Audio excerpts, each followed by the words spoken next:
It's hard to believe that we have owned this Camry for over a year and a half now, but today's the day we bid farewell. That's right, we are selling our Toyota Camry, and today we're going to reflect back on the overall ownership experience. We will discuss things such as the problems, the overall cost to own, what we loved and what we didn't, as well as preview what might be coming next. So we don't want to waste any time, let's go ahead and get to it.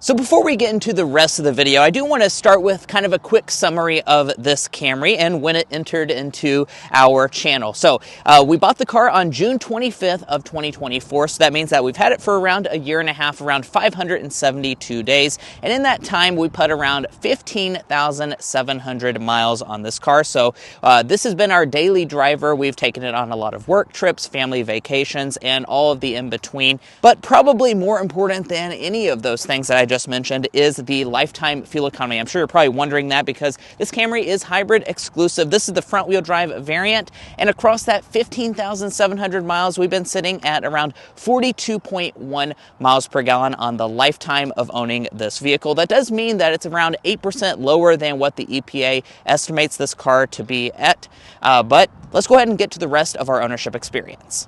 Now, the first big section we're going to get into today is the problems. Now, before we start talking about that, I do want to point out, of course, it is our job as car reviewers to kind of nitpick cars in a way, and we want to report all the issues that we have in a very transparent way. That doesn't mean they're necessarily a huge issue or anything like that, or that we dislike the overall car. We just want to be very transparent with you guys.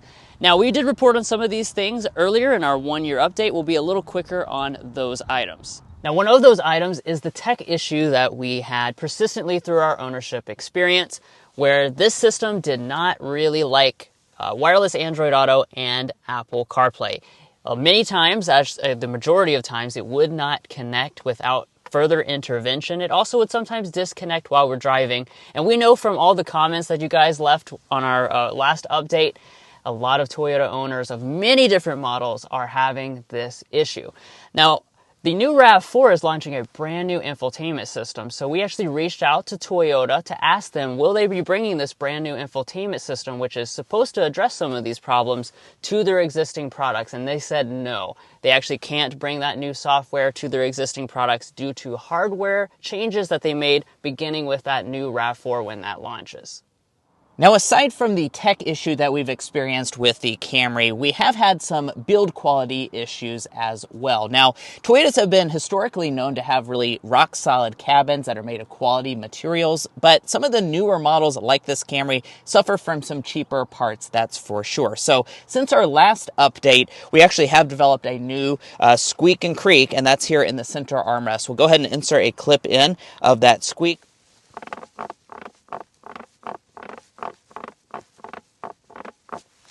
But pretty much every time you put your elbow on this center armrest, it will do some type of squeak, and as you go around a corner, it squeaks. So that definitely gets annoying on longer road trips. And for those of you that paid attention on our previous owner updates, you'll know that we actually had this issue on the door trim as well. We took it to the dealership and had them replace it under warranty, which you can see right here. And since our last update, once more, that squeak has actually came back.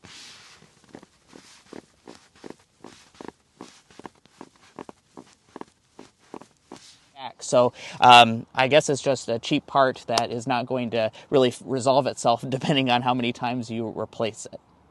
Now, before we get into the wear and tear and how this Camry has held up over time, we want to talk about our final problem, which would be the subscriptions. Now, we did make a dedicated video about this, so I'm not going to go into too much detail, but there's quite a few things that we feel should be included on our car that you do have to pay extra for after a year. Now, one of those things is remote start via the app. Now, you can still use a key fob to remote start the vehicle, but what we found is that it really doesn't work very well. You have to be in very close proximity to actually get the vehicle to start up, probably within 10 to 15 feet. So at that point, it's almost easier to just go to the car and start it up itself. If you're new here, we're brothers, and we've been reviewing cars since we were 12 and 16.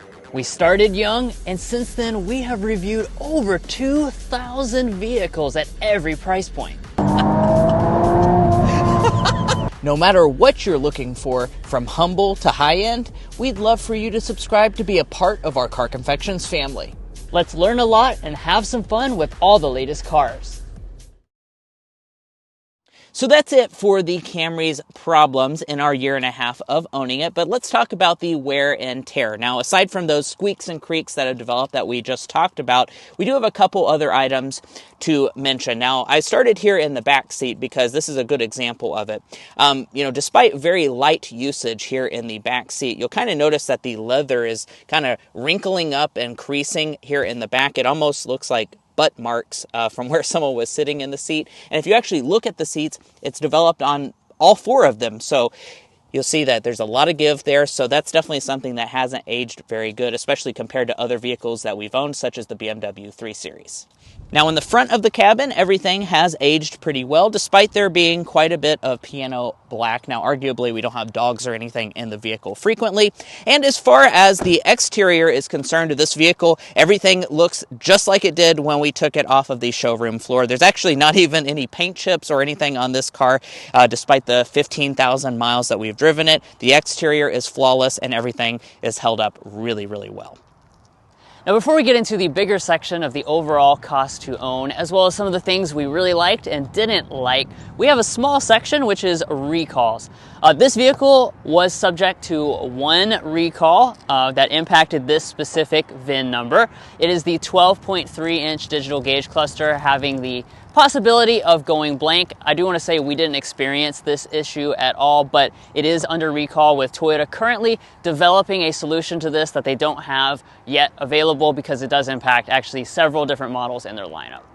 All right, now we're on to the numbers. How much did this Camry cost us to own for a year and a half and 15,000 miles? So the original price of this vehicle, it's stickered for $38,039. Now, what's the value now? So we're going to sell the car. Carvana offered us $32,000 on this vehicle. So that does mean an overall depreciation expense, $6,039 is what you can expect. Now, of course, that doesn't include like state taxes and things like that. But of course, that varies depending on where you're located yourself. And as far as maintenance cost, it's been zero, because Toyota includes 2 years and 25,000 miles of complimentary maintenance, so we haven't had to pay for things like oil changes, tire rotations, or anything like that. There's been no repairs made, so that's also zero.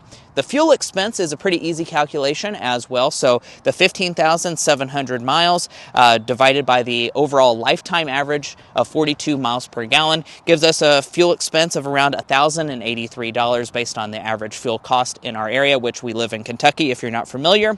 Now, the insurance for this car over the 2-ish years that we've had it is around $2,700, but we're not going to factor that in because, of course, that is something you have to have regardless of what vehicle you have. So all told, $7,122 when you add the fuel expense and the depreciation expense of this car. On that 15,700 miles, that means that your average cost per mile is around 45 cents per mile. So that certainly is a lot more of an affordable cost per mile as compared to other vehicles that we've covered on the channel. We recently sold a BMW 3 Series, and that was sitting right at $1 per mile in overall cost to own. So this has certainly been a little bit more of an affordable choice, as expected from a Toyota, as compared to luxury alternatives like a BMW.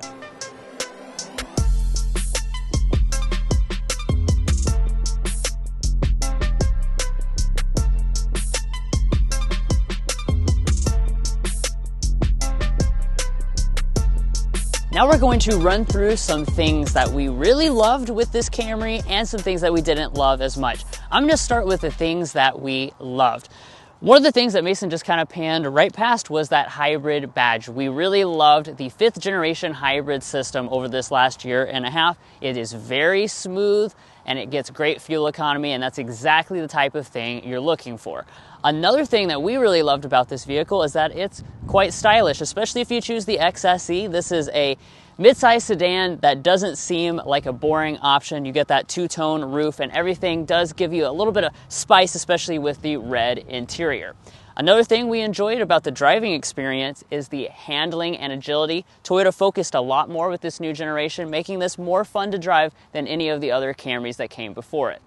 Now, we also love that this vehicle is extremely practical. It has a large trunk and plenty of interior space. And then finally, we loved that it had a very low cost to own overall. Now, some of the things we didn't like as much, well, we didn't like the infotainment system not connecting to our phone in a seamless manner. We didn't like the squeaks and creaks that we experienced over the last year. And as far as the hybrid system, if we were going to nitpick one thing about it, it's just that it is a bit loud overall, that is for sure. Now, by this point in the video, you might be wondering, of course, with this vehicle being sold, what is coming next to the channel? And we're going to give you guys a little bit of a teaser as to what to expect coming to the channel soon. So it is going to be an all new product. It's going to be a product that a lot of you guys are going to be very interested in buying. I certainly have that impression because it is very much a mainstream product. And then the third thing is that it's also going to get good fuel economy, kind of continuing in the vein of this Camry.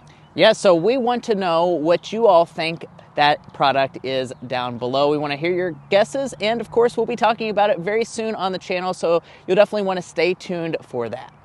All right, so that is it. We are closing the book for the chapter of us owning this 2025 Toyota Camry. So you've seen the good, the bad, all the in-between with this vehicle. We've covered it in a lot of different videos on the channel. So if you're at all interested in looking at some of those older videos, you can find all those live on the channel as well.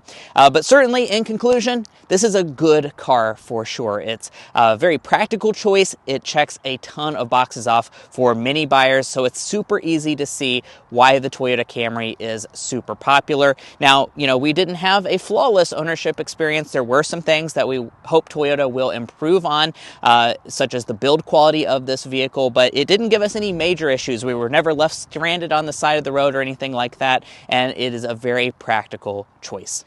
I'm going to go drive it one last time, and if you're new to the channel, we'd love to welcome you in by hitting that subscribe button down below. You won't want to miss what our new car is, and we'll be revealing that very soon. And if you're already a part of our family, thank you so much for your continued support. Let me go drive it one last time.